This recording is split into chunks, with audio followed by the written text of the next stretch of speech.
until they either convert or submit. And this is the justification that the terrorists around the world are using for what they're doing. And that justification is based on core elements of Islamic tradition. That being the case, it's very difficult for moderate Muslims, peaceful Muslims, to stand up within the Islamic community and to say this is not part of Islam. They only do so out of conscious deception, intending to mislead Westerners in accord with the Islamic doctrine of taqiyya or religious deception, or they do so on the basis of simply being unaware of what Islam actually teaches. The Prophet said, "War is deceit." Lying, generally speaking, is not allowed in Islam. But unlike other religions, there are certain situations where a Muslim can lie, and that would be acceptable, even encouraged. This concept called al-taqiyya. Al-taqiyya means prevention.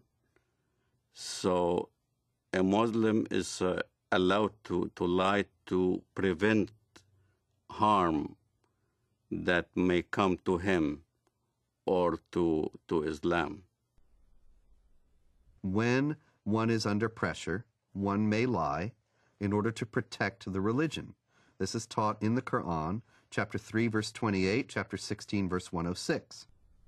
There are certain provisions for lying. So a Muslim can lie for the cause of Islam, can lie to keep peace in his family, so he can lie to his wife.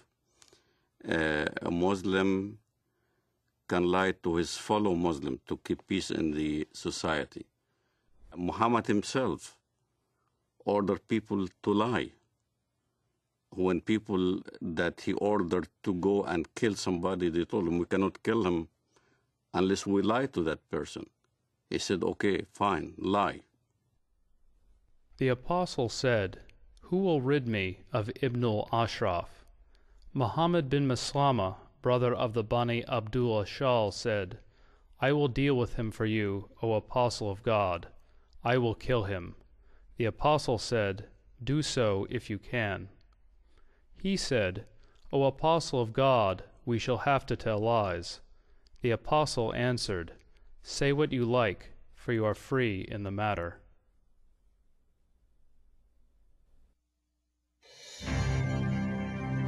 America is a land of diversity and service. I'm an African American. My forefathers overcame the trials of slavery. I am Native American. I am a journalist, wife, and mother. I'm of European heritage. One of my ancestors was a member of the Continental Congress. I'm Hispanic American. I've been a Girl Scout since I was 6 years old, and now I'm a troop leader. I served in our nation's armed forces, as have many of my relatives. My father served 2 tours of duty in Vietnam. Another fought for freedom at Gettysburg. 2 of my uncles fought for our country in the Korean War. And I am an American Muslim. And I am an American Muslim. And I am an American Muslim. I am an American Muslim. Muslims are part of the fabric of this great country and are working to build a better America.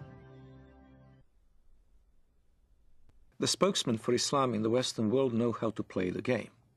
They know how to present their cause in the way that is not only regarded as acceptable by the societal mainstream, but also reasonable and even, one might say, just. They will appeal to democratic institutions and their human rights in the full knowledge that, given the power to do so, they would abolish those institutions and deny those rights to others. The Prophet said, "By Allah and Allah willing, if I take an oath and later find something else that is better than that, then I do what is better and expiate my oath." When I used to be working as a translator at the Loop College in Chicago, the fundraising for jihad movements, for the PA, the PLO at that time. We would do the translation for the announcements or the flyers that we hand out or we put on the walls of the college. And I remember the Arabic would be basically the facts. Bring your friends. We were intending to raise funds to support our jihad brothers in Lebanon, whether they're fighting in southern Lebanon against Israel or whatever. And then comes the English part. In the English part, it'd be the standard. We will be conducting a Middle Eastern cultural party. You're welcome. We will be serving lamb and baklava. So the West doesn't understand, as when we get together as a group, our conversations are different. As soon as a Westerner would come into the scene, then the whole conversation changes. It becomes palatable to a Western mind. When I used to go to work, let's say, during the Gulf War, I used to go to work at an American company. And everybody would be hovering around a TV set as soon as there's a Scud missile hitting Riyadh or something like that. And everybody will be distraught, unhappy if a Scud lands in the American camp. And I will be standing there right amongst the American employees. Oh, that's too bad, you know. Oh, that's too bad. I'm sorry that, you know, we had loss of life. And out of frustration from having to keep the truth of what I really felt, I would roll down the window on the freeway going home and scream as loud as I can, Allahu Akbar, Allah is great. Allahu Akbar, because this is the chantation you do when the enemy is killed, when you win. So if it was a victorious day for the Iraqis, when they land a Scud missile, it will be Allahu Akbar on the freeway. I know nobody could hear me now.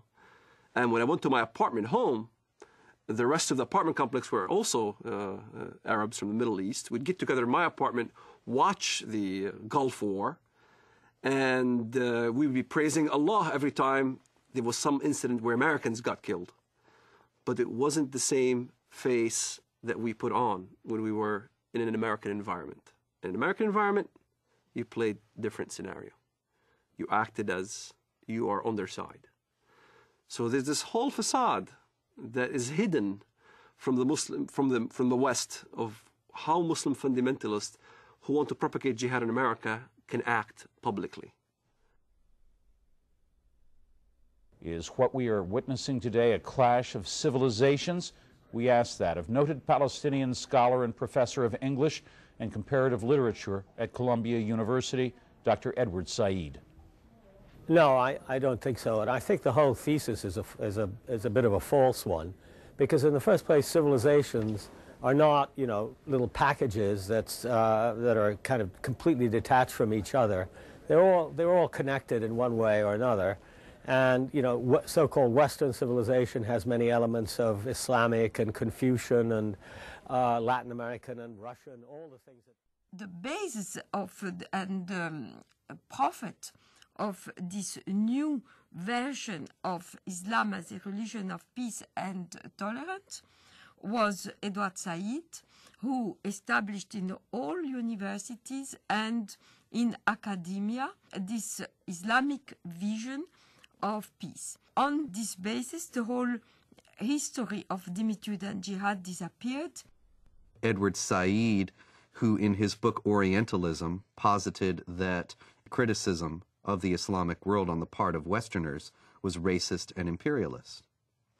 It is spread in order to make political points, to accustom Westerners to the idea that Muslims are here to stay in the United States and that they must not be questioned in terms of their loyalty to the secular framework of Western society, of the United States and of Europe as well. That they must not be questioned in this, despite Islam's historical, political character, because Islam is a religion of peace. And this fiction has become so entrenched in American public discourse as to be practically beyond question, such that anybody who does question it is immediately branded as a racist, a hate monger, a bigot. And this is a very effective tool in a country where racism is the cardinal sin above all, to silence any effective debate